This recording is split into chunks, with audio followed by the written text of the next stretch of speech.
Hi, Lee. What the fuck? I was supposed to say hi. Okay, all right, all You right. say hello. All right, okay, all right, okay. Okay, all right. Off you go. Hi, Hello, I'm Lee, and I want to be in the sequel. and I'm Nathan, and I'd rather be killed off. And you're listening to They're They're here. Here podcast A discussion and disembowelment, of all things horror fear, and and the the macabre. macabre. Macabre. So, I like that echo. So, today we have a very special shite talk, to be fair. We a have classic. total classic. A Nightmare on Elm Street, 1984. The OG Dream Master we're talking about here. Wes Craven's absolute classic. I mean, like, what can we say? I mean, You directed know, and written by the man, just legend, total legend. it's genius, genius. Wes Craven is one of those I like worship at the altar of. He just, yeah, he's created some of my absolute favorite pieces of cinema, not just horror in general. So Yeah, we we we bow down to Wes Craven in this house. we bow down. We worship a diva. We stand Wes Craven. West, rest in peace, Daddy Wes. Craven. Wherever you are, past, present, or future, we stand a diva. We worship at the altar. You know. So before we Produced by Bob Shea. Robert Bob Shea, Leather Daddy. Future Leather Daddy. If you don't know, Future you Miss will know. International Leather, 1984. Yeah. Um, yeah, distributed by New Line Cinema in the very, very, very early days. If I'm not mistaken, their first movie that they Oh, that they first movie launched they on. That's distributed. correct. Yeah. Yeah, like we even open up and we get the old New Line Cinema logo. It strobes in red. It's not even the two pieces of film stock like falling over on itself. Um, and Nightmare on Elm Street is actually commonly referred to as the house that Freddy built, where this was the True. first movie that kind of got them off the ground.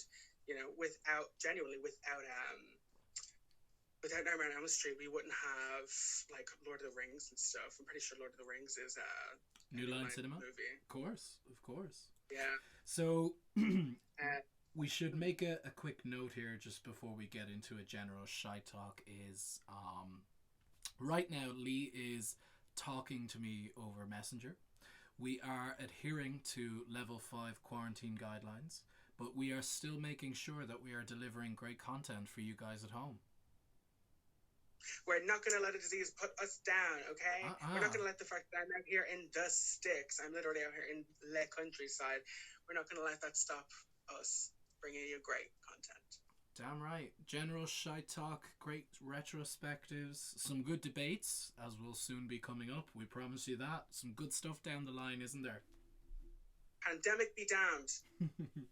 So, we'll start off with a few name drops here. Of course, the iconic Freddy Krueger, Mr. Krueger, is played by the one and only Robert Englund. Oh, daddy. We honestly, we like I said it before, we stand a diva, and Robert Englund is the one and only. I mean, he is. I think I've been said this to you earlier. He is the legend. He is one that is ingrained into pop culture's psyche from the word go. His silhouette, everything. Yeah. It's iconic. Like, even if you've never seen a Nightmare movie, you know who Freddy Krueger is, Absolutely. Yeah. We also Like, have. even still to this day, with references in, like, Ready Player One. Oh yeah, I mean, like, you get them. Geez, practically everywhere now. I mean, like, you've made it when you jumped into, like, a Simpsons Treehouse of Horror or a Family Guy episode. That's a great episode. That is such a good episode with Willie as the giant, like, bagpipe spider. Oh, I love that. So, of course, Heather Langenkamp plays the Nancy role, the main final girl, or do we want to say Scream Queen? No, I Plays say Nancy final Thompson. girl. Yeah, she's kind of a badass final girl. Like she's kind of underrated in that way. We'll get to that later, but yeah, played by the iconic Heather Langenkamp, who would kind of stick with the series pretty much until three? Freddy vs. Jason almost. She was yeah, that is she's true. in yeah, she's in the first one, she's in the third one, and she's in New Nightmare as herself, exactly. as Heather Langenkamp. when they break the fourth wall and they actually have her play herself. That's a great movie. Let us know if you want us to cover more of the Nightmare series eventually. Oh yeah, more comments, dude. Make sure you get them in here because we definitely appreciate them. You know? Yeah. So we'll start off by, getting straight into the movie. So of course, the New Line Cinema logo opens us up, and then we move into the boiler room setting. And in a square aspect ratio. In a tiny little square aspect ratio. Which is good because it creates a sense of, like, I mean, you're only getting, like, not even half the picture. You're getting just these hands making this really scary weapon. You know? It's, like, super crudely made. It's, like, he's, like, doing it all by hand. Everything is, like, rusted and torn and gross, and he's, like, dirty, you know? We get to see him eventually craft the iconic glove. Yeah, I mean, like, arguably the most iconic murder weapon in horror cinema, really. I think so, because it's kind of like it's like super personalized. Like, it's not just even a weapon, it's like an extension of his arm, whereas like other horror icons kind of use like already pre-existing weapons or tools, you know, like, but this is like Freddy's into custom pieces, you know. Freddy's into customization. Makes his own he does his own cosplay, which I think kind of like makes it scarier because it seems more like personal, because it's like, yeah, like it's an extension of his arm, like it's always part of him. It's never put down, it's never taken off. We never see him without it, unless it's like he's been degloved. Yeah, you know what I mean? Yeah. So like it really just like hammers home that kind of like, you know, like you just said, that's like, it's an extension of him. It's an extension of his evil, because I mean, we get the very first shot, which is Tina just appearing in a hallway, as you do with any dreams. You never remember the beginning of it, you're just right there in the middle of it. So, and just before that, we're introduced like into that scene with Charles Bernstein's score. That score terrified me as a kid. Just the like echoey, like high strings. And then when the title card comes up, it's just like a sting. Like that always got me when I was a kid. He actually composed the soundtrack to both Cujo and The Entity. Yeah, that soundtrack. We'll get to that eventually. We'll get to The Entity one day, but the man knows how to terrify you with sound. Exactly. He's very good at his job. So yeah, we're introduced to Tina running down the hall in this very like wet, dank kind of hall, and like at first we're not really aware that it's a dream. We don't really find that out until like just a little bit later. And some of the things I noticed, if anything, you know, kind of gives it away, it's all the, you know, the sheep and the lambs walking around. Which to me kind of implies that she's lamb to a slaughter. That is true. I didn't actually think of it that way.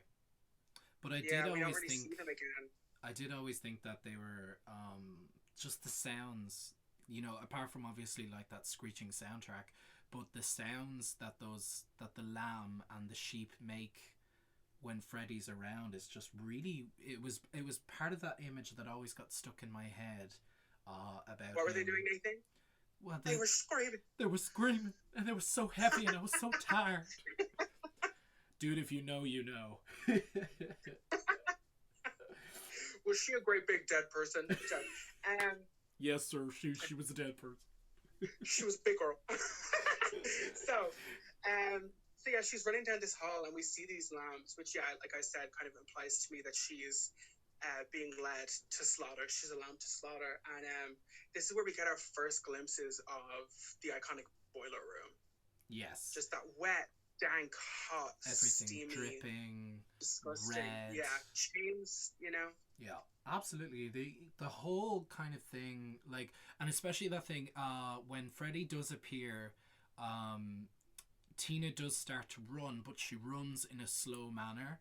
So I love the fact it's almost that, like she's running in place. Exactly, they have this whole kind of idea where I can see Wes Craven's mind turning in scenes like this, where like you're trying to run away from something. Like you've had these dreams where you're trying to run away from something and yet you're just running too slow, or you're running on the spot and you can't get away from that person. It's just, Yeah. it's really scary, and it's really, really, really terrifying, because she gets backed into a corner, doesn't she? It's like this tiny. It's like a tiny little offshoot of this thing where there's like literally absolutely nowhere to go, and she's kind of surrounded by the rest of the sheep. Yeah. And it's just that feeling. Like Wes Craven, I have to give props. He really kind of encapsulates the fear and the kind of like actual dread of being in a dream, not being able to escape, not being able to go anywhere, being backed into a corner. There's no escape whatsoever. And we get, of course, a jump scare of the century, because goddamn Freddy Krueger is terrifying in this movie. Juxtaposed to what he became. Horrific in this movie. He is intimidating. Like, he's very scary. Yeah. It's like the way he's lit. He's kind of lit from like behind, underneath. They make him look kind of, because again, we can't really tell that he's burned yet. He kind of just looks like an old man. Mm-hmm. And he's all kind of lit with shadow. He's not like, we don't get to see a good look of how he looks. And then Tina is just jolted up. Tina is like shaken out of her sleep. Yeah. She's straight up, just dead bolts up, and she's covered in sweat. And her shirt is torn. Her shirt is torn, and her mom goes, "You better cut your fingernails or stop that kind of dreaming, Tina." Like, way to fucking victim blame. It's one or the other. And then she has like a boyfriend that comes in and is like, "Hey, come back to the sack," and just kind of like pulls her back. And Tina takes her cross off the wall and like holds it to her chest after she discovers that the night dress has just been slashed. Oh man, full on 80s. I love it. We do get, the following thing. Actually, no, it's a fade, isn't it? It's not. I keep thinking it was a jump cut, but it's more of a fade. And of course, this is actually a weird shot, because we are introduced. Yeah, it cuts to the next day on the school grounds, and we get I always refer to them as the Nightmare Gang. I call them the jump rope girls. Yeah, they're and it's actually an interesting shot. It's shot pretty well, because the girls are jumping in slow motion, but everything else around them is moving in normal motion as we pan across to the right. Yeah. And see Glenn, Nancy, and Tina. Glenn played by Johnny Depp in his very first role. Yeah, it was his baby Johnny Depp. It was his debut acting gig. That's like just crazy to me. Like, and he's so fresh faced. He's so preppy. He's like an all-American like dude. You know what I mean? He's got like a sweater vest on. He's got like fluffy hair. He's not smoking. He's not smoking. I gotta prop it to Wes Craven for creating interesting characters, because when Rod shows up, the walking hard on, he creates characters, that are just so funny and so interesting. Because I always remember that one line where she goes, I woke up with a hard on today, Tina, and it had your name written all over it. There are 4 letters in my name, Rod. 4. How could there be room on your joint for 4 letters? Yeah.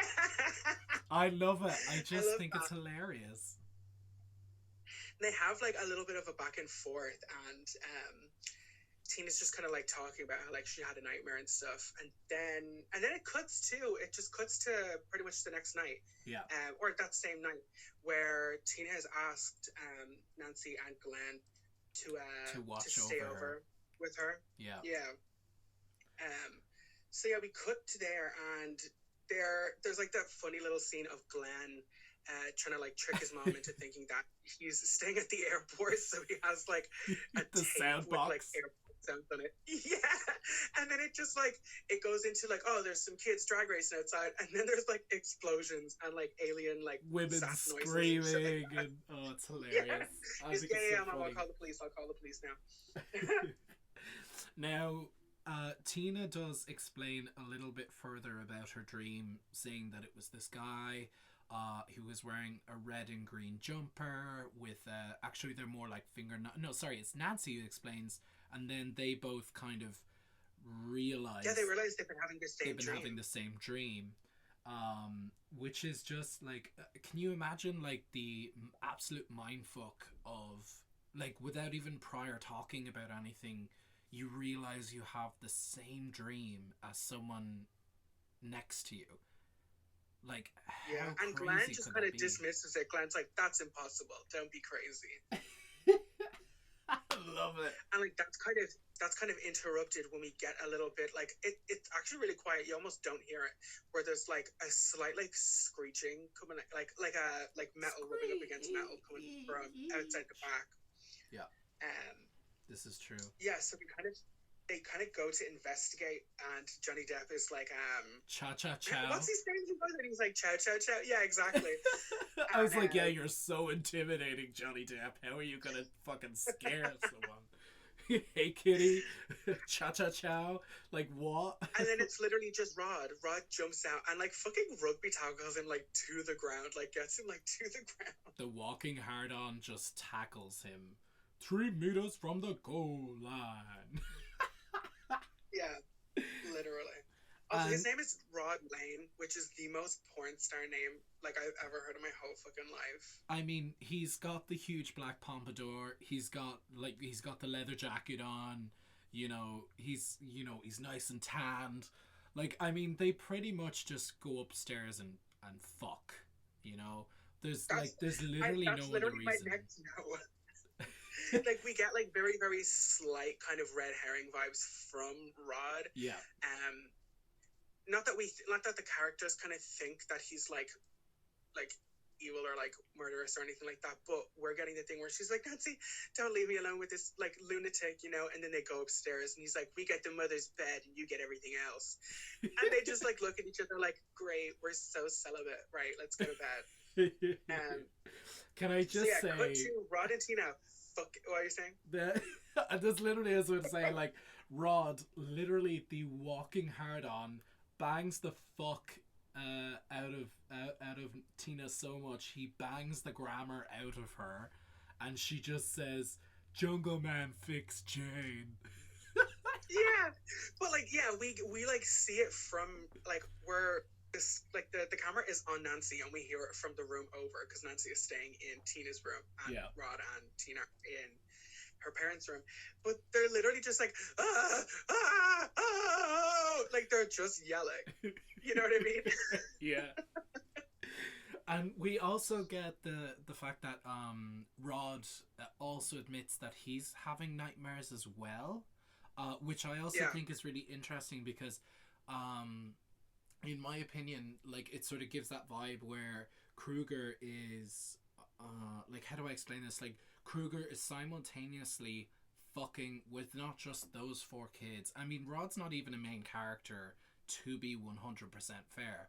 But like, Kruger is very clearly like just fucking with all the kids on Elm Street. I always enjoy that in a movie though, where you find out that like the cogs have already been turning. Yeah. Like before the thing happens, because it's kind of implied that like that nightmare that Tina had the night before wasn't her first nightmare of Kruger. Exactly. Like this has been going on just a little bit before. Like we're kind of the movie kind of takes place almost in the middle of the story. Like it's not really at the beginning. Yeah.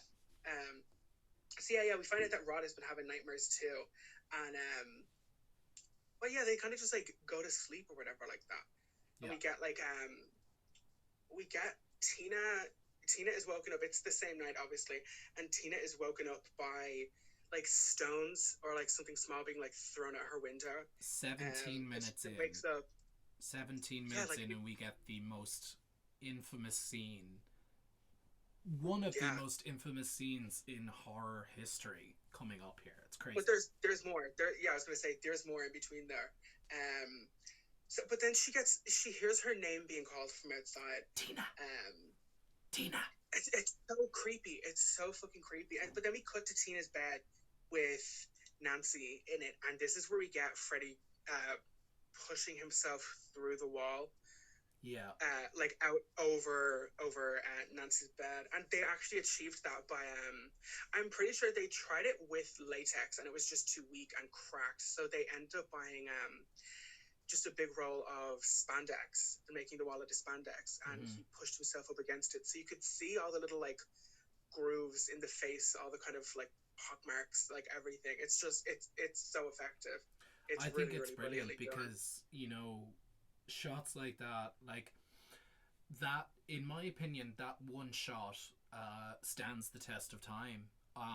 Like, it does not fail in any respect at all. And I love the fact No, that it's they, flawless. It's not even like good for a lower budget movie. It just is good. yeah, it's flawless. It's absolutely amazing. Yeah. I love that shot. Like, And they tried to recreate that shot in the remake, and it just looked terrible. It yeah, just looked terrible. Some things really only work best with practicals. yeah, we won't talk about that.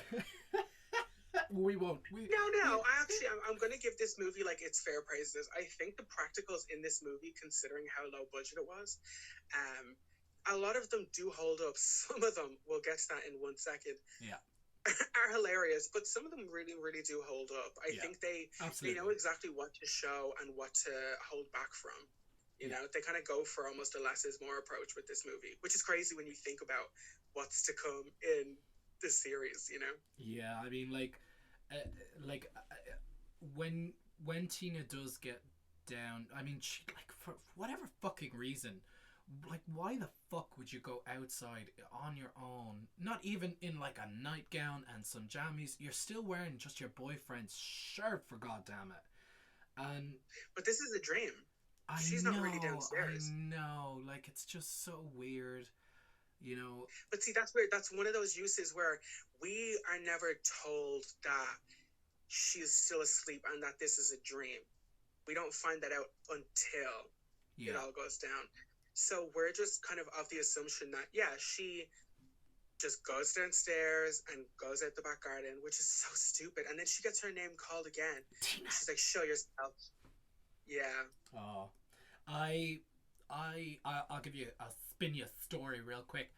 I remember now this next scene. This scene to me, the out in the alleyway when the dustbin lid smacks onto the floor and rolls around, and she continues to call out who's there, and when Kruger appears, um, there's just something about the fact. Now, I mean, looking back at it, it's exactly like you said. Some of these effects don't stand the test of time because Kruger looks like a Stretch Armstrong here. Oh, it's so funny. Oh, it's so You can funny. tell.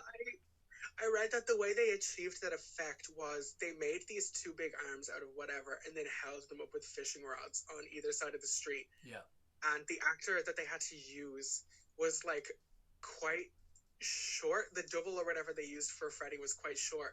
So when he starts like, no wait, we got that little line just before that. She's like, "Please God," and he holds the glove up to his face and says, this "This is is God. God." Oh, it's so good. It's so Iconic. so good, and it's genuinely frightening. Yeah, I mean, like that scene when his arms started stretching out. When I was like, I remember watching this movie when I was very young. This is nigh on 500 years ago, and I would sit down with my dad because this is one of the earliest horror movies that I remember watching, and I remember Same, yeah. hiding behind like the sofa and watching that scene, and it just like it's like you with Monica and the turkey head. Like my brain just couldn't Oh God, comprehend he's exposing me right here on the podcast. it. My brain just couldn't comprehend it, and like especially when it goes to that close up of the hand scraping along the wall as he goes up to her.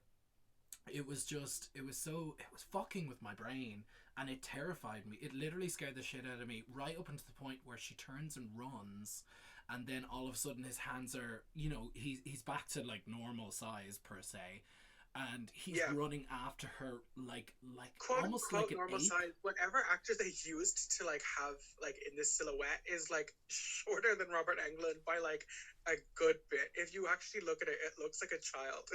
Yeah, like running after Tina.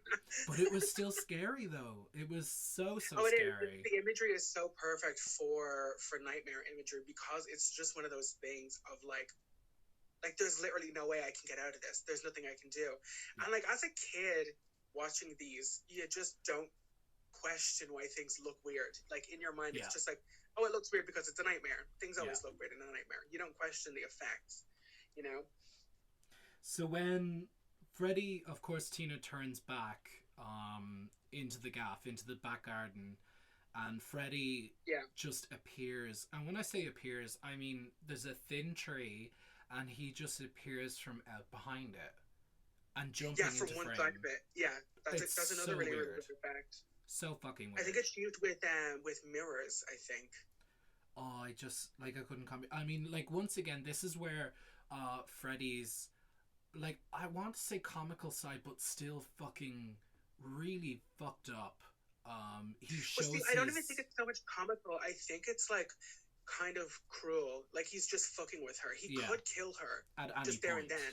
Yeah, at any point, but he's just fucking with her. And then he does the thing where he calls her and she turns around and he just holds up his hand, his right or his left hand, and just chops off the fingers, and he has green blood. Yeah, it's just like again, it's like one of those things where like my brain can't comprehend what I'm looking at. And then he just chases after her. She recoils in terror, and he chases her. Yeah, they have a little bit of a tussle, and she she reaches up and just grabs his face, and the face just slides off of the skull. Yeah, and he just like he just laughs at her. He laughs maniacally at her, like so horrifying, like really really scary shit. Like for like I think I was like 10, 11 when I seen this movie. Like some fucking scary shit, man. I'm not even going to tell you how old I was when I saw these first few nightmare movies. Oh man, you were probably an amoeba by the time I was seeing these movies. Standing next to you, anybody's an amoeba. But no, for real, I actually vividly remember the first time I watched this movie, because this was one of the ones that I kind of like wasn't quote unquote a loud watch, and I remember sneaking, and this is on video, this is on VHS, you guys. I managed to like sneak it into the sitting room because all the adults in the house were like occupied in the kitchen, and I was like, I'm gonna fucking watch Nightmare on Elm Street today. I'm getting my fucking horror education in early. And I literally couldn't have been older than 6 or something, and I put it in, and these scenes just stuck with me like forever. Yeah, like they're just so good. Speaking of scenes that stick with you forever, the next scene, it's the scene. I mean, I actually time-stamped this. This is 21 and a half minutes into the movie, and we get arguably, again, one of the most iconic shots in all of horror cinema history. To put into context here, Tina is still dreaming. Rod is still... And this is when we find out it's a dream. Exactly. Tina is still dreaming, being attacked by Freddy. Rod wakes up, seeing Tina beside him, screaming her lungs out in terror, screaming for him actually, to help her. And Rod just looks at her like, "Oh my God, wake up, Tina! What's wrong?" And like she starts to struggle. Freddy is like half revealed, half not to be the one that's under the covers with her, which my brain still couldn't comprehend at the time. And he's just jumping at her, rubbing at her, this, that, and the other, and Rod is knocked out of the bed, and Tina starts to float, swaying around as if she's being. He's just thrown. Yeah, he's like thrown into the corner of the room. Yeah. Like head first, and just like gets like thrown into this like crumpled little mess. He like smashes a lamp. Yeah. And everything like on I his love way how over. you see that like electric white light. And then of course. Yeah, and then we see Tina just like half in the air, just kind of being like tossed around a little bit, just levitating above the bed, and then we get just these slashes. We get a close-up of her stomach just getting opened up. Now, when you look at that, just that one shot of her torso, like, I mean, you can very obviously tell that is like, I wouldn't say a mannequin, it's a sheet of latex. But like, yeah, it's latex a sheet of latex with just practically a bucket of blood, and she like grabs at her stomach.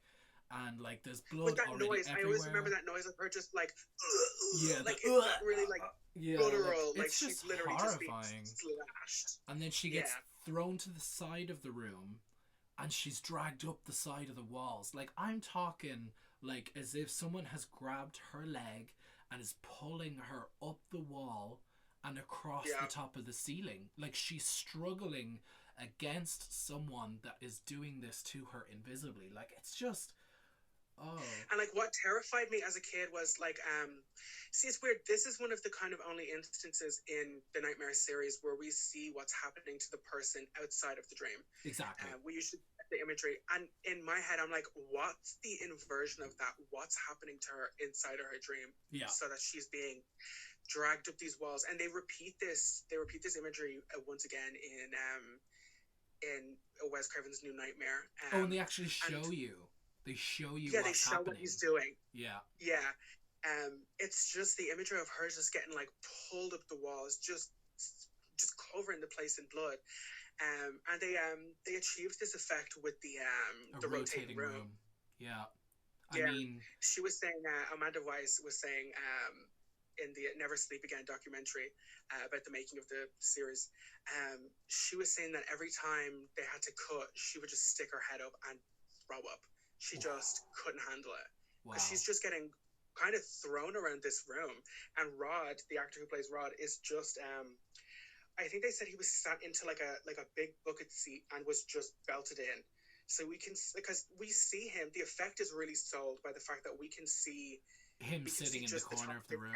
In the corner of the room, yep. While she's rotating around up into the ceiling. I think that really, really sells the effect. But I think Wes Craven and company, they really knew how to stretch their money for this movie, and it really paid off. And they did it so well because, like, I mean, like, compared to nowadays, I mean, like, most people, when I say most people, I mean, like, most horror movies are quite tame.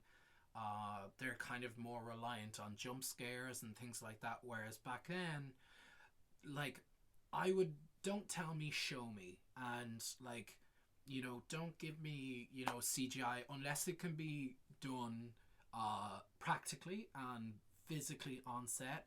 Don't give me CGI, you know? Exactly. So, it just pays off. Like, again, by looking at this movie from 1984 and looking at the remake, the effects don't even compare to the original. They just don't. Oh no, they don't. They just look so fake and phony, and you know, they look so hokey. I can always tell that it's like, no matter how good it is, I can always tell that like that isn't physically there. That's not physically in the room with those people. It automatically makes it less terrifying. It does, especially if you ever like how dare you put fucking CGI blood in your movie? You can get some fucking corn syrup and throw some dye in it and splatter it around the place. You don't need to do fucking CG blood. It worked for Carrie. Oh, Jesus. We'll get to that when we get to Carrie. So, you know, it's an amazing first kill. That is, well, I clocked it out, I think it was 22 minutes, nearly 22 minutes, but it's an amazing first kill to start off a franchise, man. Amazing first kill. Yeah. And this is where we get Nancy. They burst into the room to find no Rod and just Tina. And there's blood all over the place. God, like, And can you then, imagine being, like, what is she? Can you guess? Like, 17, 18? no, Nathan, I actually have this note. We are told that these people are 15. Fuck off. Fuck right Yeah, off. that's like one of my next notes.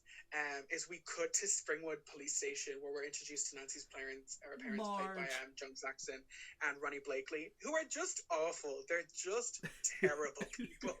They're so great. She's drunk all the time, and he's just an angry, lonely man. But they're giving her shit. He's like, why were you even hanging out with 3 people in the middle of the night? And she's like, they had a fight. It wasn't that serious. And then Nancy's mom goes, well, Nancy, I'm glad that you don't think murder is very serious.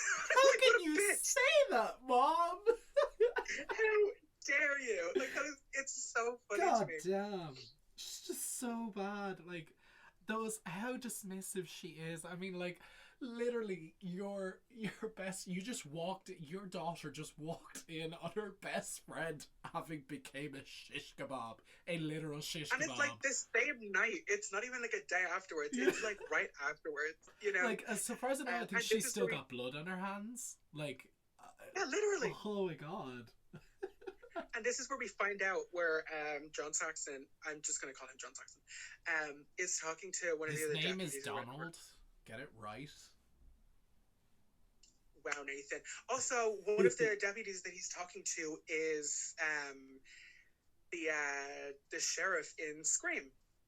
No way. Yeah, he's the one where him and Dewey, he's like having a cigarette and Dewey's having an ice cream cone, and he like throws his cigarette down, and then he leaves, and then Dewey is like, well, and then throws his ice cream cone down.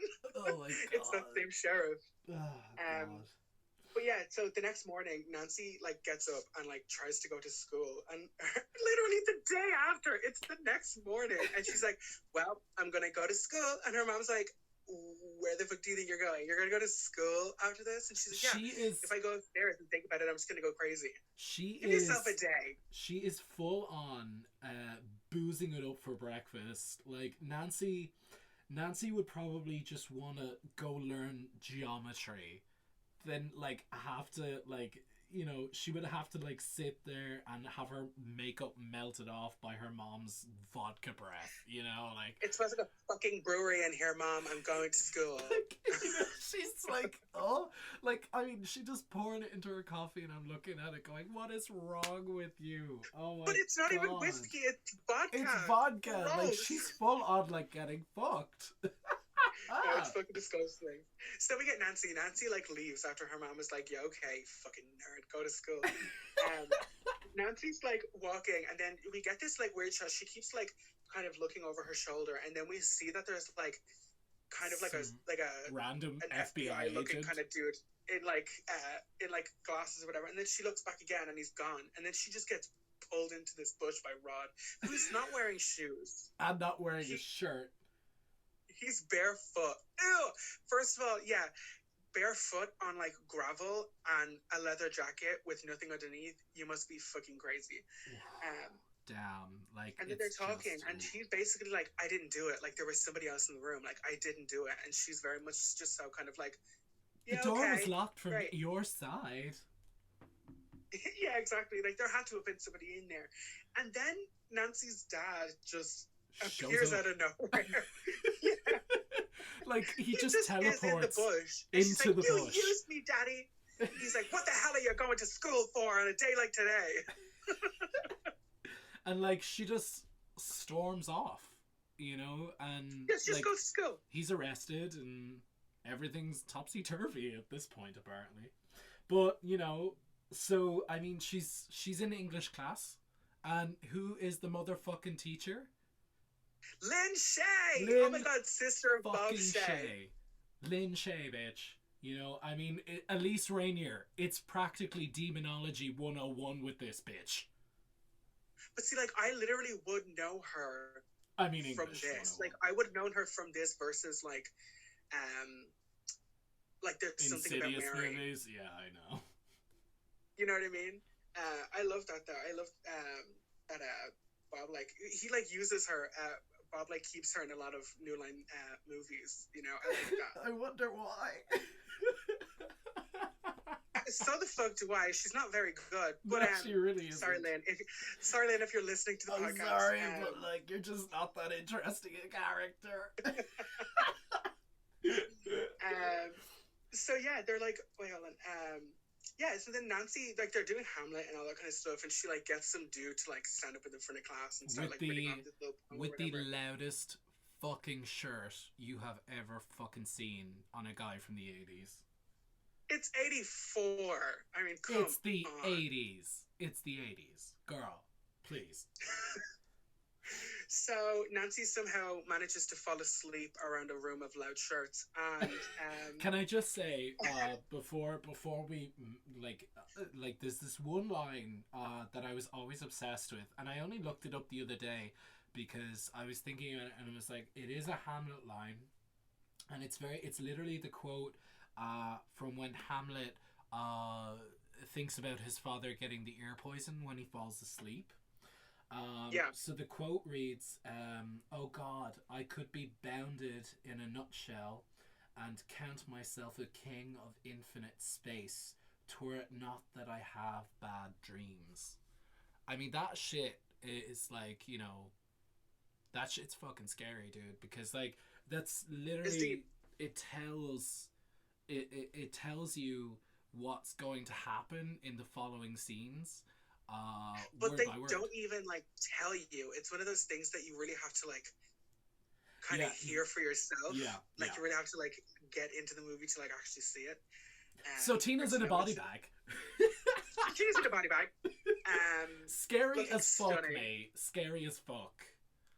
I love it though. I love. She could walk down an Alexander McQueen runway. In fairness. What's that Jeffree Star song? Louis Vuitton body bag. Oh, very that. So good. So yeah, she sees Tina in a room, and then she's just like, then she like gutted. Is gone, and there's just this huge like pool of like black blood, and like Nancy, a trail. Yeah, and Nancy gets up and like follows the trail of blood, and runs into the fucking hall monitor who's wearing a Freddy shirt. She's like, "Where's your purse?" And then she's like, "Screw your past." And then she turns around and oh my god, what does she say? No running in the halls. Yeah, and then she kind of turns around and like has the glove with like blood on her face. Oh my god. And this is where we kind of get the indication that like Nancy is in a dream. Yeah. So then she's just walking down, and we see, I always really loved the shot where Nancy gets to the end. It's right before that where it's just the body bag lying on the floor, and then her legs are picked Tina's up. legs come up, and she's just dragged like off screen. I love that. I always really enjoyed that. It's a very creepy image that's ingrained in your head. You know, it's like I often think back to like those scenes, and like some of the creepiest stuff are some of the more nuanced things, like the body bag and things like that. But I always find that, because I mean, Nancy does show up again in a body bag later, but like that one scene, that one shot of her legs being picked up by an invisible threat and dragged off into the boiler room, it's really scary. It's pretty fucked up. Yeah, it's really, really good. And then we kind of get into like the next like little like when Nancy goes down to the boiler room / basement, and this is where Freddy kind of, we get this weird little shot where we just get a little like close up of his eyes, and like they're kind of just like watching her. And again, we still don't really know what he looks like. We haven't really gotten like a definitive look at Freddy yet. Yeah. And then he kind of comes out, and the way he steps out and the way he's lit, I like took note. I know it's like scary. He's like genuinely frightening in this scene. He is. Like, he just really, trudges really into the shot. Like, he's completely backlit, so he's just a dark, muddy brown and black shadow. But he just trudges into that shot with the one foot, and like, scary. And we get the thing where like his shadow appears on the wall first, and then he steps out. That always really like freaks me out in movies. I don't know why. Just like that slight indicator. Yeah. So then she is running through the boiler room / basement in her school, and then I actually took note of that he corners her, but he doesn't. She corners herself. Yeah, she looked into it. I always found that really Yeah, annoying. I was like, she looks into that kind of small turn off corner area, and she gets into it, and she's like, "Oh shit, no, there's literally nowhere else to go." I'm like, "Well, yeah, you looked at it, and then you went into and it then we like get the kind of dumbass." we get the first indication that Freddy is not just a murderer, but kind of a predator, kind of a sexual predator in a way, where he goes, Yeah, come to Freddy, and then yeah. he like flicks his tongue. Like oh, I will that was another one of say, those things where as a kid I didn't understand like what yeah, all that was, and it just freaked me out all the more. I will say I that didn't put the pieces together. sorry, I will say that like the whole point of Freddy being who he is brought up later, but I mean by now, if you know, spoilers ahead, I know if you haven't watched it then you're a bit of a tit, but you know, the fact that Freddy is a child murderer, the whole explicit sexual vibes, or even like, dare I say, pedophilic vibes of Freddy. Well, that's the implication. The implicate, yeah. Now I would disagree there, because the whole that is not confirmed on screen until the reboot. Whereas, Oh, the remake is like what like explicitly makes him he makes like him a child a molester. kitty Yeah, fondler. Yeah. yeah. Whereas this one is just, he was. What does she say later on? She says like he was a filthy child murderer. A filthy child murderer who killed at least 20 kids in the neighborhood. Yeah. Yeah. Yeah. So she ends up screaming at him, like, "It's only a dream! God damn you!" And burns her fucking self. Yeah. And she wakes and up then screaming. She just erupts in class and just like wakes the fuck up and is like, she like throws herself against like the back wall and everything like that, and everybody is just like, "Lol, are you okay, hon? You okay?" And then she's just like, Lynn Shay is like, "Do you want me to call your mother?" And she's like, "No, I'm just gonna walk home. I'm gonna go straight home." And then just walks out of school. And it's like, wow, that was crazy. You'll need a hall pass. She's just gonna fucking burn on her arm. You'll need a hall pass. Yeah, exactly. So Nancy, like, I mean, she gets out and she starts crying or whatever, but she goes to the police station, and she starts to ask Rod about, like, was it really you? Did you really do it? And he's consistently saying, like, he's sticking with his story, like, he was not there, or he was there, but someone else was there and he couldn't see him. And again, that like brings it back to like what we were seeing as an audience of Tina's death. Like exactly, he said it was like she was being cut all at the same time by four invisible razors. Yeah, and like this, like only confirms in Nancy's head, well, we're all fucked now, aren't we? We're just really fucked. Well, shit, yeah. So, which always really annoys me, right? Because the whole next fucking scene is this woman is in a bathtub. She's falling asleep, and I'm like, girl, I mean, like, you just had in your head confirmed. Don't fall asleep. Like 100 people a year die that way. She's like, yeah, whatever, and then just falls the fuck asleep. We get that really like iconic shot of the glove coming up through her legs, and then just sinking back in when her mom comes to the door. She's like, I brought you some warm milk, and she's like, fucking warm milk, gross. And then she falls the fuck asleep. And now this scene, I always really enjoyed this as a kid, because when she actually does eventually get pulled in, she's pulled in, and we get one light source, which kind of implies that like she's just in this like black abyss. There's just nothing around, which was so scary to me as a kid. Yeah, it's one of those things where like, and you can also hear Freddy's muddled laughter like beneath her, which is really scary to me, because you can't see him, like he's literally not there.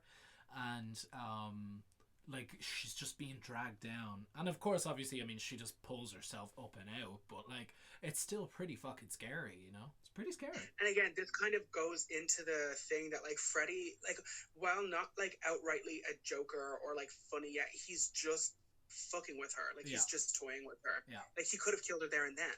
Yeah, exactly. You know? I always equate this to the way Pennywise does things. Like first he fucks with the kids, he gets them scared up, seasoning the meat. Exactly. Like he wants them. Freddy wants these kids to be scared out of their fucking minds before he finally kills them, and I think that's just really fucked up. It's really scary. And of course, I mean, it obviously pets back to the fact that he was a filthy child murderer. He was the one that was going around, he was the boogeyman. He was the original boogeyman. You have to know that when Stephen King was writing it, because like it came out after the fact, you have to know when Stephen King was writing it and then Nightmare came out, he was like, fuck, god damn it. Someone messed with this already. God damn it. Like that would fucking suck. So then we cut to Nancy's in bed and she's watching Evil Dead. She's watching the first Evil Dead. I was actually confused. I mean, like, I heard the chainsaw and I didn't equate it to Evil Dead. I just thought it was some amalgam of different horror movies. But oh yeah, it is. Yeah, it's Evil Dead. That's pretty. Yeah, they show on the screen and it's Bruce Campbell on the screen. I don't actually think they're using audio from Evil Dead. Yeah. But it is Evil Dead. And then again, I think it's Evil Dead 2. They give a nod by having a Freddy glove up on the wall in the basement. Oh, of course, yeah. Oh my god, I didn't think of that. Yeah. I always liked that. I remember that. That's pretty crazy. Yeah, it's pretty cool. So then we get a Wes Craven staple of Glenn just sneaking up through her fucking window.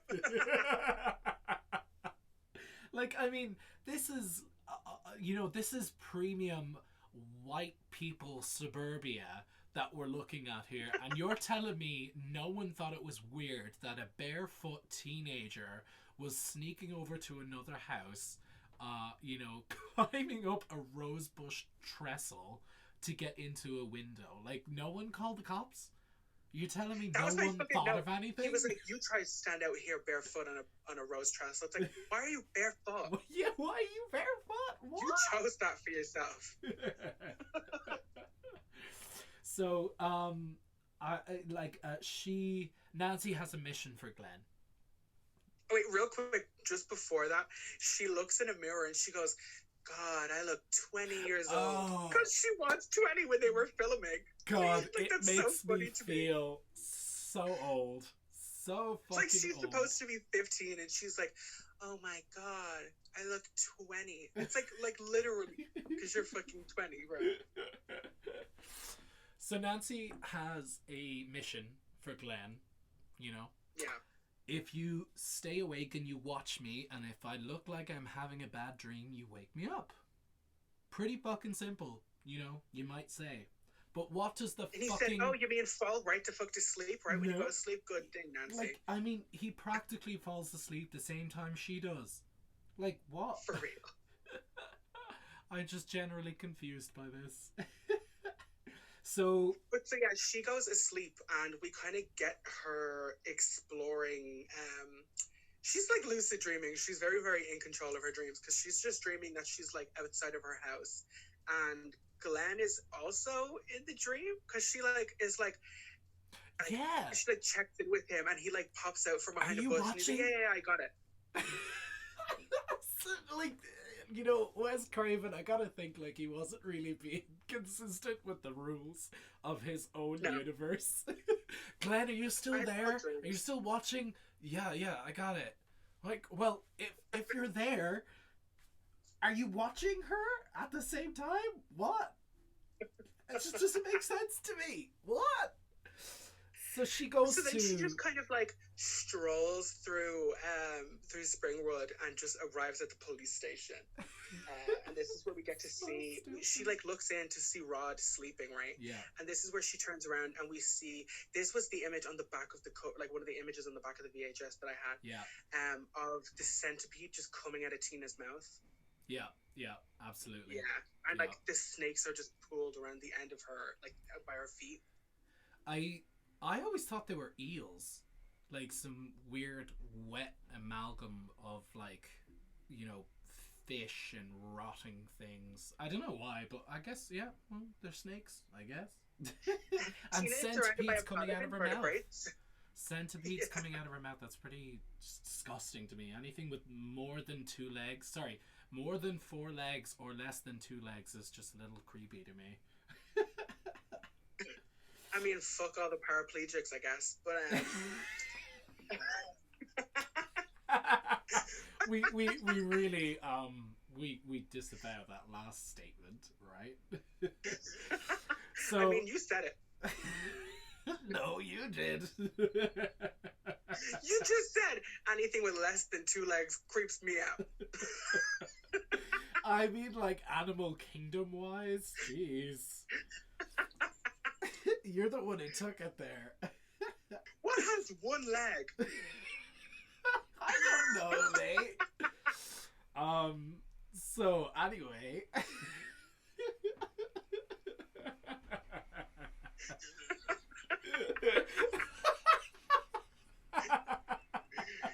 Just terrified of amputees. Jesus Christ. God.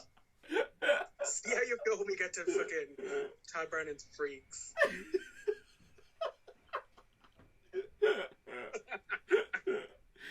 So Rod is fast asleep like a baby. Yeah.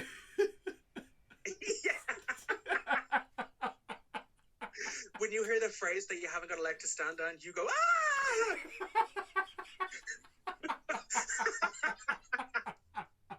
I'm standing on my last leg.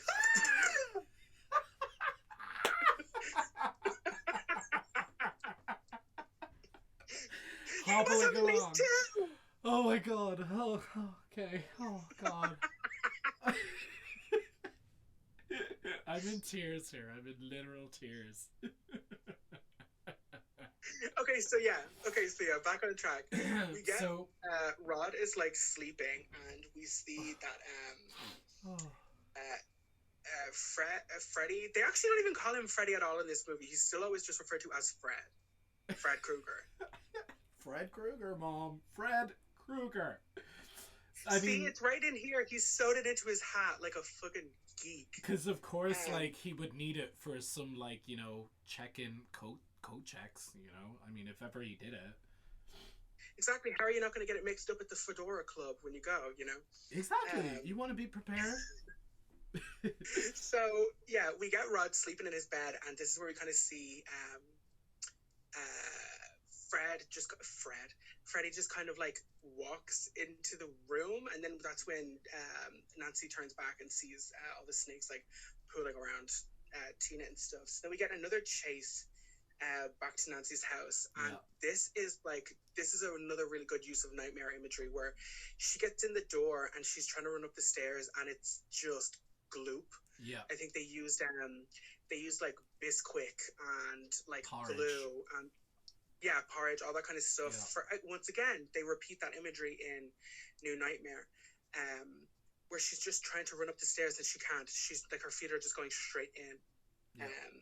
And then also, and then she gets upstairs Freddy, and Freddy like breaks through the dorm window. You know that little like seeing glass thing, and he's wearing this Tina's face, and like not very convincingly, I may add. This looks like some shitty $2 store. They almost don't even show it, because like by the time that it pans to his face, he's already taking it off. He's already pulling it off.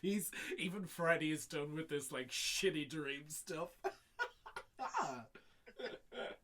So then she gets upstairs to see that Glenn has fallen asleep. What a fucking prick. And you bastard. But for real, it's like I literally. This and what is exactly did you do? Opposite of what I requested from you. You fell asleep. You fucking asshole.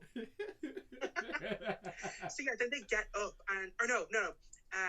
Nancy's mom like wakes up and comes in and like oh my god, she's a fucking mess. Her mom is from this point on. Her mom is fucking locked for the rest of the movie. She is like 3 sheets in the wind for like the rest of this movie.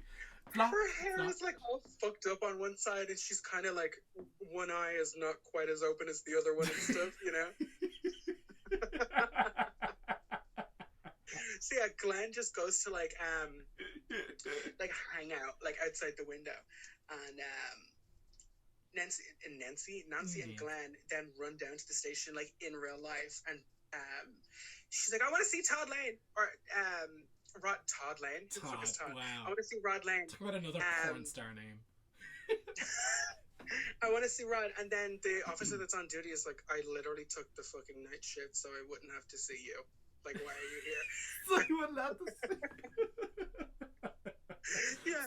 And then her dad is also still there, and he's like, what are you doing up this late? You should be in bed.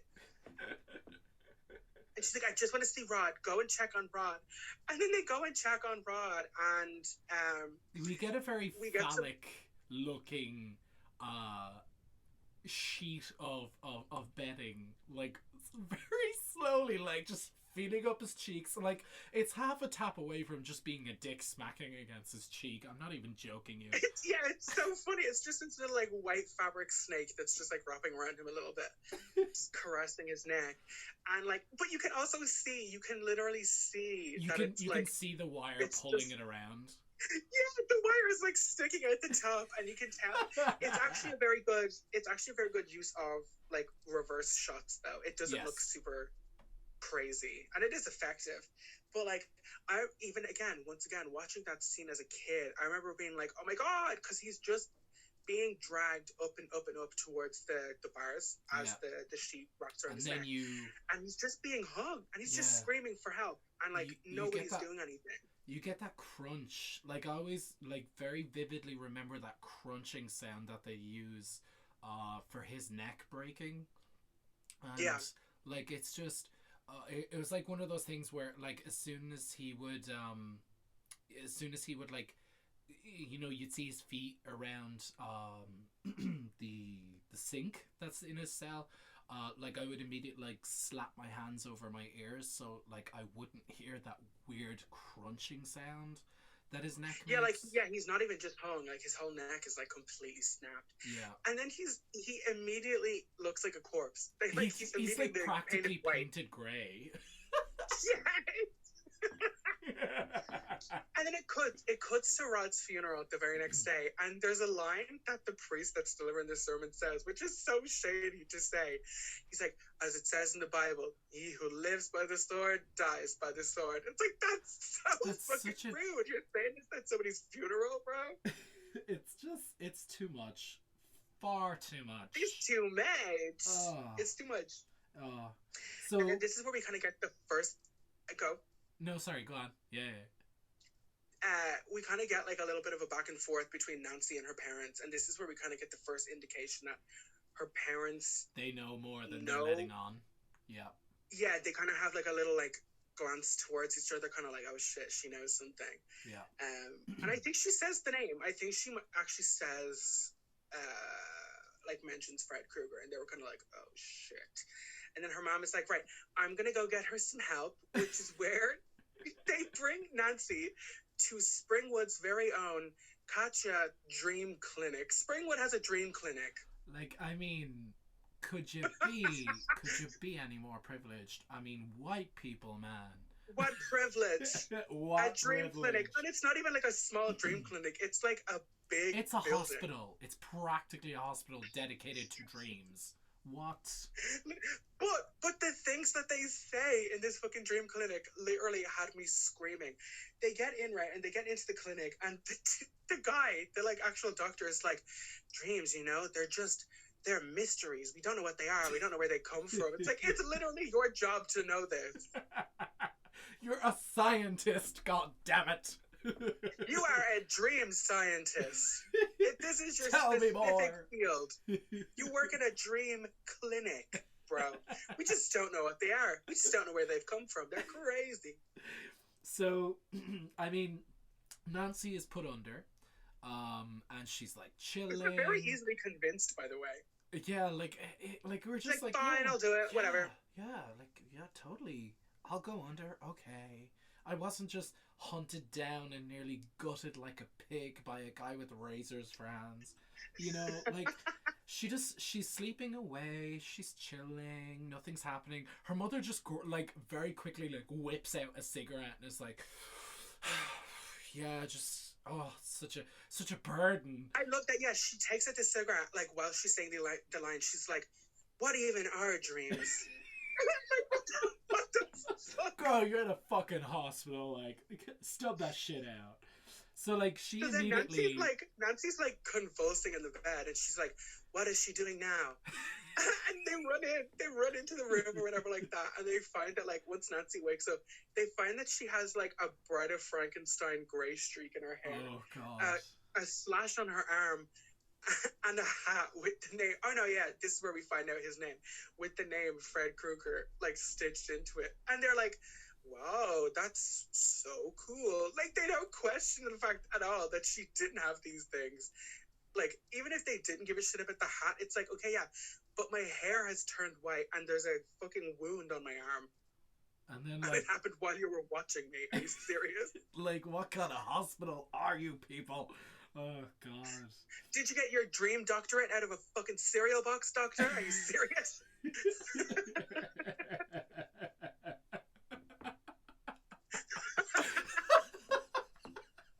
What kind of dream school did you go to? Did you get it out of a fortune cookie? Like, I mean, what? Oh, The God. D in PhD stands for dream, I'll have you know. So, like the next scene when like Nancy, like has had time to like reflect and like just deal with everything. So she confronts her already 5 o'clock somewhere mother. It's literally the morning. Like, it's the morning time. She like confronts it. Fred Krueger, Mom. You see, he's got his name on it for coat checks. You know, like she's just shoving the hat into her mouth practically. Like, Fred Krueger, Mom. Fred Krueger. Yeah, her mom is like, I threw that dirty thing away. And then Nancy just opens the drawer that's directly beside the mom and pulls the hat out. Like, what are you, psychic? Like, what is this? And like, her mother, like, just has this whole kind of, like, does she hide the bottle or something? But like, Nancy grabs it, she just stands in front of the bottle. floor. She's like, screw sleep, and just smashes the mom's whole fucking. She's like, that's coming out of your allowance, kiddo. And then she kind of just like, meh. She kind of just like tosses the hat in the mom's face and like walks off. So, like when Nancy like comes back to, like she comes back from school and there's already wrought iron bars on all the windows. Like that's one day. And they took down the beautiful trellis. I'm like, Jesus Christ. Just threw it. What's the point of taking down the trellis if the fucking windows are barred? Oh my God. God. Come on, Ronnie, get it together. Hilarious. She reveals. Now this is what I was talking about earlier. She reveals to Nancy, Marge, I mean, in a drunken stupor, brings her down to the cellar, right? It's the cellar. She goes, follow mommy down to the basement, sweetie. I'll bring the booze. It's so creepy. And she just like, I guess she keeps it as a trophy, but she pulls out Freddy's finger knives, his glove, from a little like furnace thing that I couldn't believe it. I was like, so what, you kept it as a fucking trophy reminder? Like, what? And like she reveals, there's actually, this is one of those, there's a cut scene, there was a scene that was cut where we find out that Nancy actually had, I forget whether it was a little brother or a sister, but actually had a younger sibling, or actually an older sibling, that was killed by Fred Krueger. That's kind of like the personal connection for the parents, which wow. I think if they had left that in would have made a lot more sense for the like those two parents, like her parents in particular, to go and like burn him down versus like, oh, it's just a child killer in the neighborhood. It's like, no, he killed one of our kids. But like they, like Nancy is like full on grasping for straws here, because like she tells Marge, her mother tells her that like, you know, the lawyers got happy and the judge got fat, but someone forgot to Oh yeah. sign the search warrant in the right place, and Kruger was free just like that. But I'm 100% sure that like, even though like, you know, like he's fully convicted of killing 20 kids, but like someone forgot to sign the search warrant in the right place, but we still found the dead remains, but someone forgot to sign the search warrant and he was free. Yeah, it's not like one or two children, it's 20 fucking children in the neighborhood. That's like a kind of substantial amount of kids. So they, I mean, like, that's a whole bunch of fucking children. Like, and then the mom, Marge, is like, "Don't worry, sweetie, it's okay." Or what is it? What does she say? She's like, "It's okay. He's dead because mommy killed him." Because mommy does that killed make you feel him? short? You burned a man to death. You fucking psycho. What are you, crazy? Oh my god! And like her dad is like the sheriff of the police. It's like her dad covered this up, and we get like we get a little bit more of that in Nightmare 3, but like. Jesus Christ. Doesn't make me feel any safer. You just locked me in this house, you woman who has claimed to fucking burn a man to death, who kept a trophy of the fucking murder, bro. Oh my god. It's just like, you're crazy. You tend to like think you know these things about your parents, and then all of a sudden, boom, you're hit by, no, mommy was a pyrotechnic maniac when she was younger.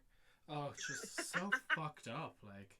So later on, Nancy calls Glenn from across the street in crop top paradise. In the crop top. And also, this is weird, right? No joke.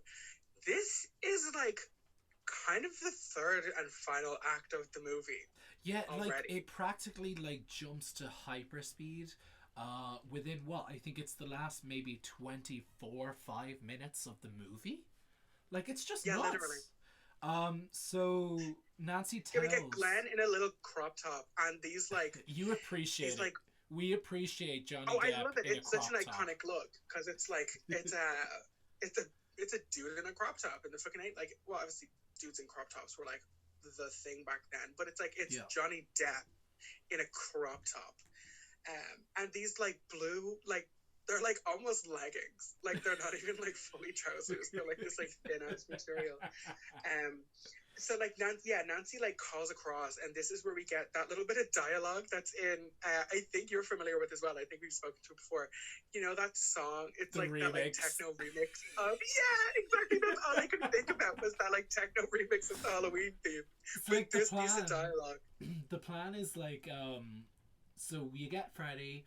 We pull him out of her dream, and she literally is like, we both come out, you whack the fucker, and we got him.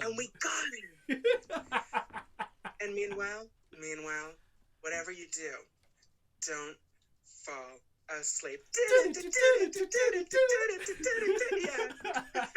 If you don't, we'll put a link to it in the pod in the Insta later for sure. And we'll also put up a picture of... If you haven't heard it yet, you're welcome. We'll put up a picture of Crop Top Paradise for sure later. That's that's definitely it. So, Marge ends up trying to put Nancy to bed. She takes like the whole like fucking practically a cafe that Nancy has in her bedroom.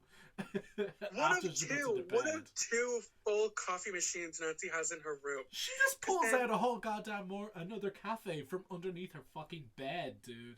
Oh. Literally, like just before this, we get like a very small scene of like Glenn actually being asleep, watching TV and listening to music on headphones at the same time. Man. And his mom is like, "Yeah, whatever, you're crazy. It's almost midnight. Go to sleep."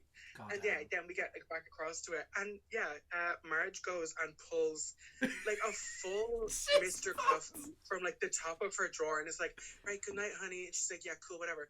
And then Nancy gets out of bed and pulls an entire coffee maker out from under her bed. It's so fucking crazy. You know what? And she gets to, like, so funny. Across to Glenn's house. It's so funny that like, cause like Nancy tries to get over to Glenn's house, but she's like stopped at the door because Marge pulls out her own backup supply of vodka from the linen closet. Oh my! Wait, I literally hold on. Look, I have that fucking note right. Oh So my god. yeah, she goes to sneak out, and she just goes to walk out, and Marge takes this from like the heat and press, and I wrote like my note is she can be drinking what can only be very warm vodka out of that fucking hot press. Just standing there, just double fisting this fucking bottle of vodka. Oh my god, she's it, necking it back, man. She's necking it back.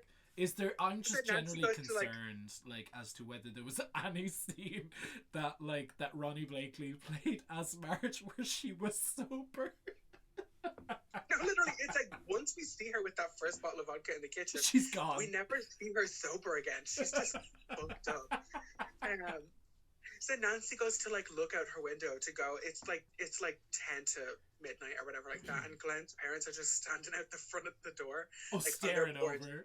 And he's like, and Glenn's mom is like, "Don't stare," and he's like, "I think that girl's a fucking lunatic. I don't want our kid hanging out with him anymore." Like super fucked up.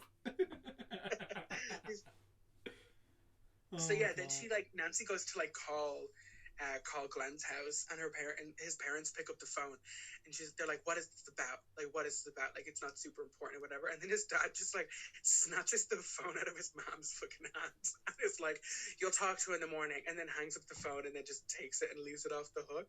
Oh my god! Like that fucking fuck ass Glenn. Like he's already asleep. He's gone to bed already by this point. Oh, in like 5 minutes.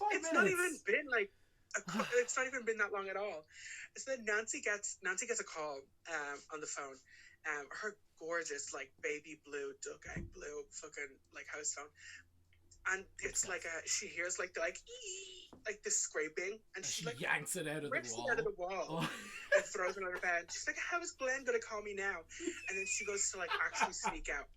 And then we get this. I fucking love this.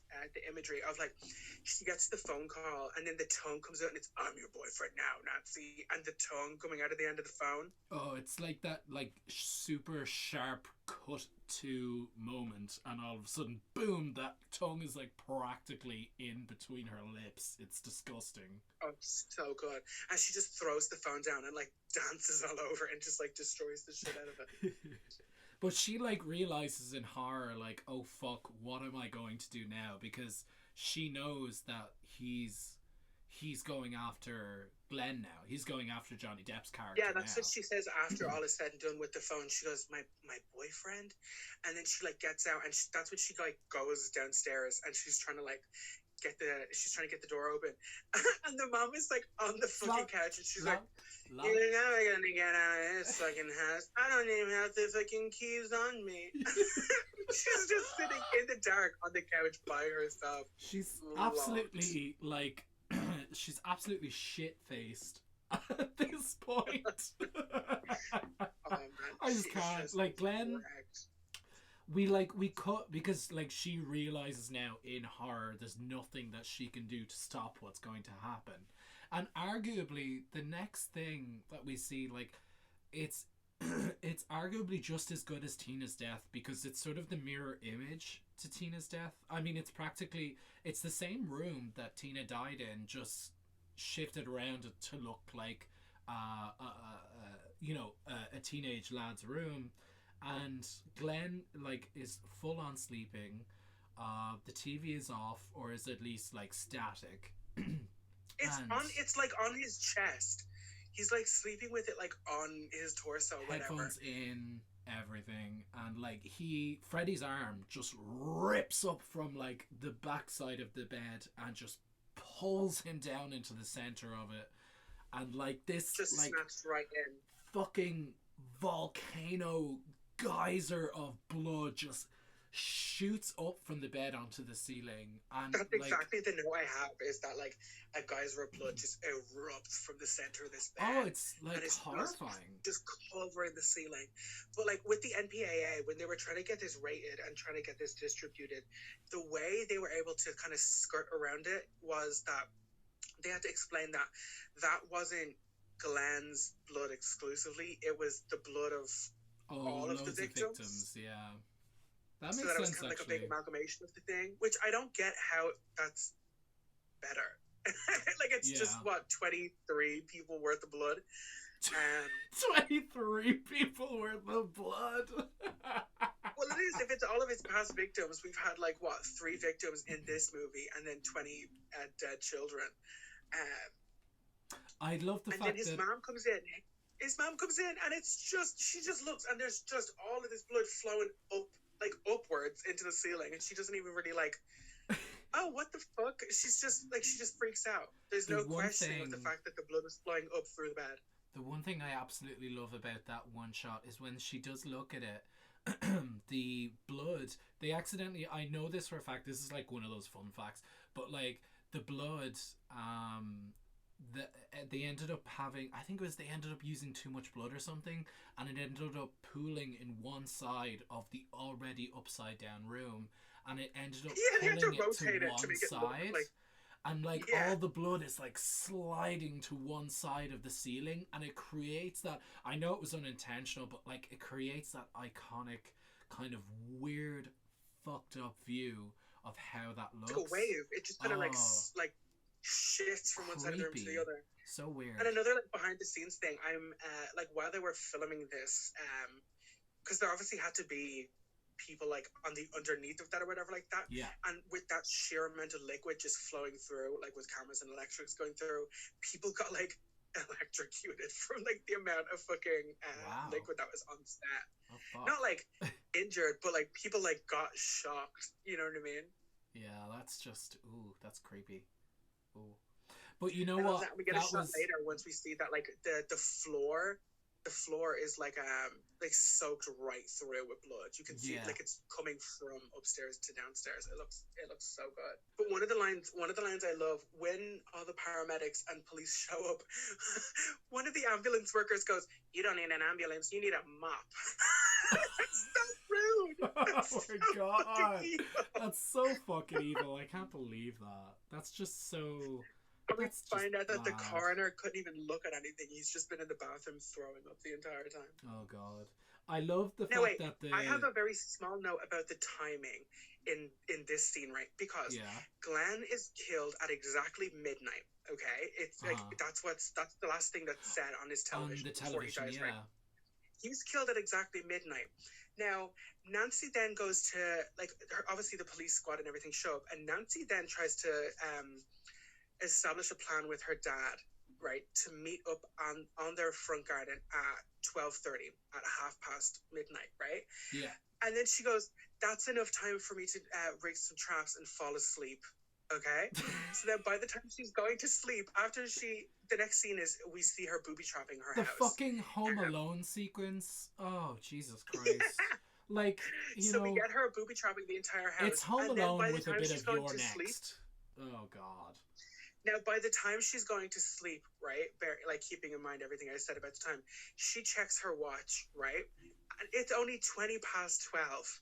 Her boyfriend died 20 minutes ago. And she's already got booby traps rigged up, and she's going to sleep. She doesn't even cry. Wow. She doesn't even freak out at all. And this all takes place within a half an hour. She never got a piece, so, you know. No, she never gave a piece. Celibates. He kept trying. Like earlier when he first sneaks up to the room, she's like, "I want to try something," and he's like, and she's like, "Not that, Glenn. Remember, I'm a prude." So she like booby traps up this fucking thing, which we kind of got set up in a scene earlier where Nancy is like, "I'm into survival," all of a sudden. Where she puts like gunpowder in like light bulbs and like rigs an axe up above her bedroom door, and like sets up like fire stunts and shit like this. Nancy's into pyrotechnics. She like totally fucks him up. I'm not even joking. Like, I mean, once she sleeps, she's like getting out of her dream bed, getting into the dream basement, dream boiler room, lands back in front of her fucking yard because, like, I don't know, like, there's so much shit that goes on in, like, the last, like, I want to say less than 15 minutes of this movie that it's, like, so jam-packed with stuff. It's so crazy, like, the amount of stuff that goes on. It's such a mindfuck, though, because, like, the imagery in this where she, like, she gets out of bed and she goes down into her basement. And then the glove is gone from the furnace. And then she just opens like a little cabinet. It's a panel. She's like, well, this looks like where I'm meant to go. Room. So she's in the boiler room, and then she keeps going and gets like into an even deeper level of the boiler room, and she's like calling Freddy out by name. Yeah. And then he's like, we're aware that he's there, but she doesn't see him yet. And then she finds Glenn's headphones by the fire, and she's like, "You fucking, like, you bastard," you know? Yeah. And then he finally shows himself and like gives a little bit of chase, and she gets to like this like ledge balcony thing in the boiler room and just jumps off and then falls from the sky into like her garden, and is just God. like by where the trellis and everything was, and Freddy's just underneath the trellis. And he just reappears. He just reappeared. And she jumps on him. She jumps on him yeah, like because her alarm is going off or something. I mean, if I saw Robert Englund in front of me, I don't think I could be able to help myself but to jump on him. That man is still gorgeous. I love it where she. Very much so marry Robert Englund. I love it when she wakes up and she still has that like that sane person realization. She's like, I know it now, like, because like Freddy hasn't appeared. Like when she wakes up and like, I really am crazy. I've totally lost it, but she's crazy like a fox. Casual and how like. I love how casual and like she is about it. She's like, well, I really am crazy, and my boyfriend really is dead. Like it's like not even a big deal at all to her. And then Freddy just like jumps out the side of the bed. Yeah, just appears. So she like locks him in her room and like traps everything up a little bit. And then he comes out. She runs downstairs, and he comes out of the room and is just kind of like, oh, he's just like hit with an axe or like a sledgehammer. Fuck, man. Like for in the real world, Freddy is clumsy as fuck, you know. When it comes to like, did he not expect like something like this? Like he knew her plan. He fucking knew her plan, and yet he still is like, oh, I wasn't expecting this Home Alone bullshit. And then she like gives chase and kind of like runs down into the basement stupidly. Well, maybe not. Douses him with gasoline and sets the fucker on fire. In a very, very impressive burn stunt, I might add, because this person, whoever... Who gained fucking 20 pounds. Oh, yeah, face. It is chunky Freddy. Freddy is one thick bit, okay?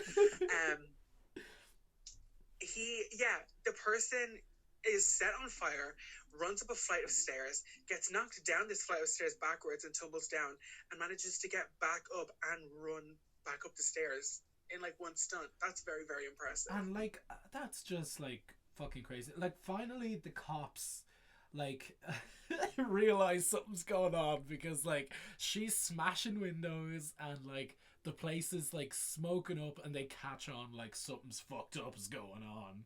And but like, she had already been screaming. She's like, "Get my fucking dad! The killer's in here! The killer is in here! Get my dad!" And all this kind of stuff. And they're like, whatever. Yeah. Just go get some sleep, okay?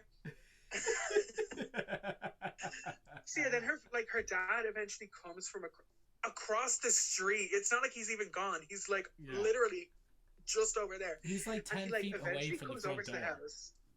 Oh, literally. And this is where it all kind of like abruptly just comes to an end. Yeah. Where they get in and they see that there's like footprints that are on fire that lead up to the mom's room, and they go in and the mom is just a charred corpse. Freddy is like straddling her, full on like straddling her, choking her, and like he's still on fire. They throw a sheet over both of them, and then Freddy is gone, and the mom is just a charred corpse that gets pulled into the blue light dream bed underneath the bed and just gets pulled in. And again, Nancy's just kind of like, oh wow. Oh no. Go, Dad. Like it's not okay. even remotely sad. You just saw your mother fucking die. Oh, it's just like she sends her dad out of the room. He just saw his wife straddled by a child murderer. Oh, it's ex-wife. Straddled by a child murderer, turned into a skeleton. That they killed. And he's like, okay, are you sure, honey? Yes, I'm sure. Okay, I'll leave then. Just like nothing happened. Okay, Nancy, I'll leave you to deal with this. Bye. And then Nancy pretty much turns around, right? And she's like, they're all so unbelievably calm for what has just happened, right? Oh my god. So then Yeah, she like kind of acknowledges him. Like she acknowledges Freddy. She's like, I know you're still here. I take back every piece of energy I ever I gave love to you. this. I got to admit, like, I really do love the way. It's not just like the whole empowerment thing, but like he is a dream demon. So if like you take, it's such an interesting mythology. But like if she takes it all back, the pain, the fear, the horror, all of this, he loses his power altogether. And It like just disappears, and that's the end. he like He he just lunges at her, and then he just like like it's almost like he did a Star Trek thing where he just like faded yeah, into he just blue phases out. static. And like although I love this ending, and it is very, well, it's not well, It's it's honky technically as not even the fuck. ending. I hate this It's ending. I really hokey do. to bits. It's camp as you like, but it comes out of absolutely nowhere. It really For she's does. just like, you know what? I don't fucking believe in you anymore. Bye. And then Yeah. that's the end. Like, Well, quote unquote, the end. quote unquote, yeah. You know, this is actually something that I wanted to bring up because when Nancy does leave the bedroom, it's daytime all of a sudden. And like it's like back to like way before this whole nightmare That's what she began. even says. The first thing she says when she steps outside, she's like, "Oh, it's light out." Like it's You just know? it's very And the mom, she's suddenly sober just at like, last. but the mom is suddenly just like, you know what? I think it's a problem to drink and not remember the next I day. don't feel I'm just like not going to it's- drink anymore. Just doesn't really suit me. Anyway, Hands on bye, Nancy. hips, red, you know, red nails, Just like, you know, So perfectly then Glenn's coiffed hair. car, Like it's just yeah, like and then Glenn's car like pulls up on the front with Rod, Tina, like with Rod and Tina in it, and Nancy gets in, right? And then they all like hop into the car. It's like a big hetero fantasy, and they're and they all get in, right? And then they're like, even the way the fucking like the hood, like the roof comes up, looks so it looks so terrible. it's It terrible. looks like somebody just like picked it up from behind and threw it back on top of the car, and the top of it is all Freddy's red and jumper. green striped. Which also, I forgot to say this, the colors for Oh, they fuck with your Troopers. brain. That's the reason why. Yeah. yes, Nathan, that is what I was going to say. Oh, sorry. Well, I know But this. yeah, I no, know it's- this, but sorry, go on. Stealing your thunder. Wow, at least you're self-aware. So yeah, we basically get like Nancy being sent off by her mother, basically being like, bye my daughter or whatever. And then, or no, once the hood comes up or whatever like that, they're kind of like, what the fuck? And then they drive off. Yeah. And then Nancy's mom becomes a blow-up doll, and Oh she my just god. gets the arm smashes out of the little window out of the front door, and the effect is so funny, the way it just snatches her in the fucking window, and the way the legs like they like bend and like flop around before they get pulled in. You Like, should. You really if you should go like see shot by this. shot, you can tell it's a doll. stiff, It's a blow-up like doll. rubber doll. Well, if you don't know or if you haven't seen it, we'll stick it up on the Instagram later for sure. Because if you haven't noticed it, you're gonna fucking know it now. Because it looks. It's literally the funniest thing ever. awful. It's so hilarious. Oh. And it's the fact that it's like it's the very, very last shot of this movie is the fucking rubber doll. It's just terrible. And I know this because Wes Craven was very, very much opposed to the ending, and I know it was like how did this ending whatsoever? This is so completely tacked on. He hated it. He fucking hated the idea of his strong heroine character, like being driven off in a fucking sedan with like the top, like he just hated it. And it was Bob Shea who said, because he wanted that kind of open ending for it, so he knew he could get a sequel out of it. But it was just, I totally agree. Like, I would have loved to have just seen her, like, you know, I don't know what I would have loved to seen. I like the idea that it might have been ominous. We could have just seen, you know, the Jump Rope 5, you know, with their classic single 1-2, you know, like that would have been good enough for me. But like, I totally agree. It's totally tacked on and it looks horrible, really. It's just so horrible. And it's a disservice to the characters. I don't know though. I think like it's kind of an indicator of like where the series would go. Like Into it like total camp comic becomes territory. Yeah.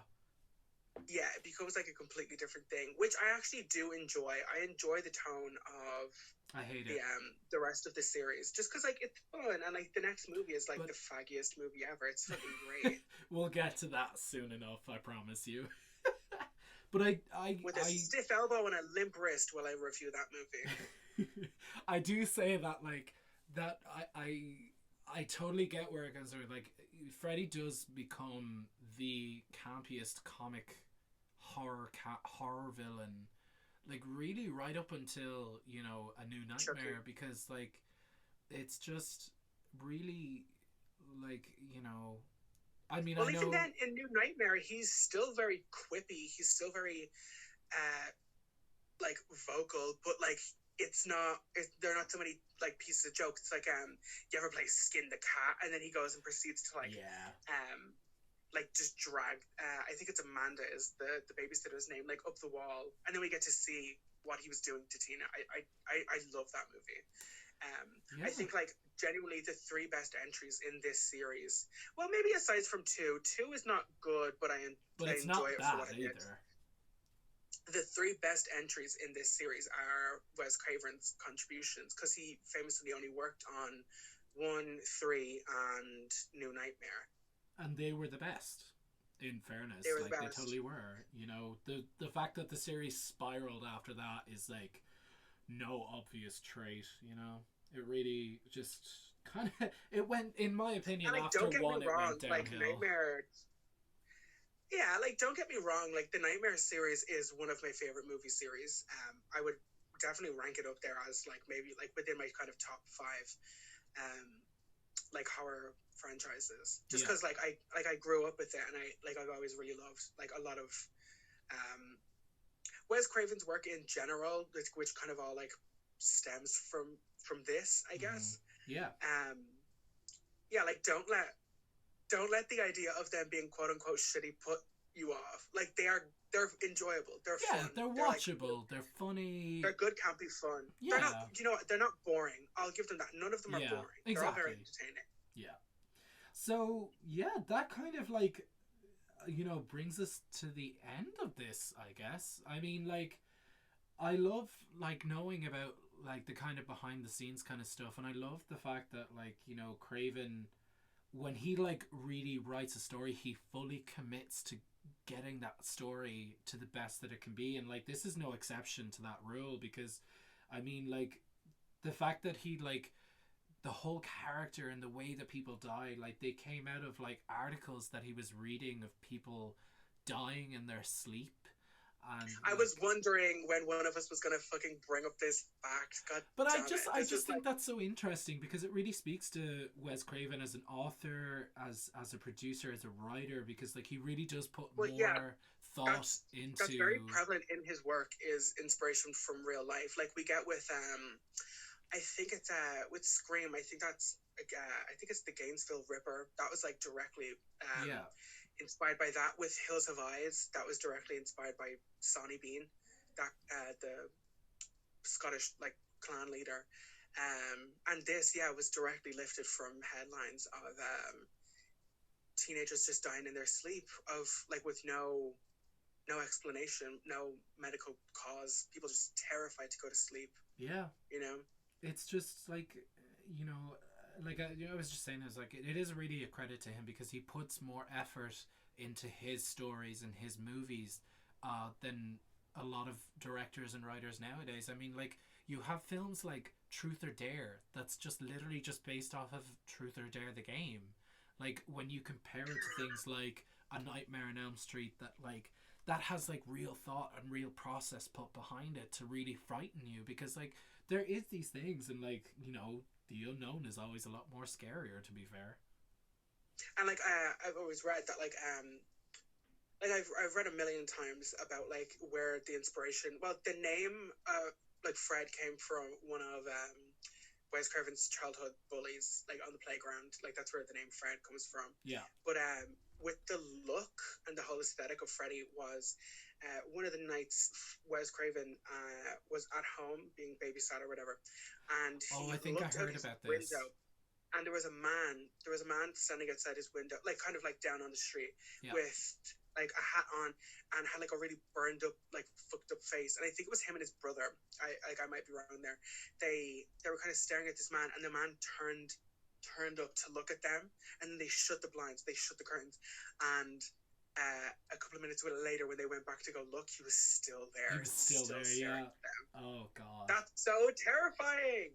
You know, I think like this is honestly like one of those, you know, influential movies. You know, I mean, also not to mention like considering this was like New Line Cinema's, like breakthrough.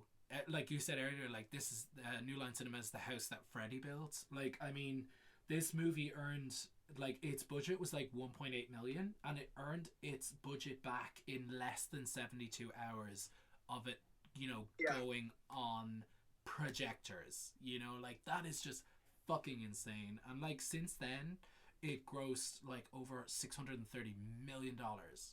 Like that's crazy to me. It's awesome. It's a testament though. It's like it just goes to show what can be produced when you allow artists and creators to really flourish in a way, you know.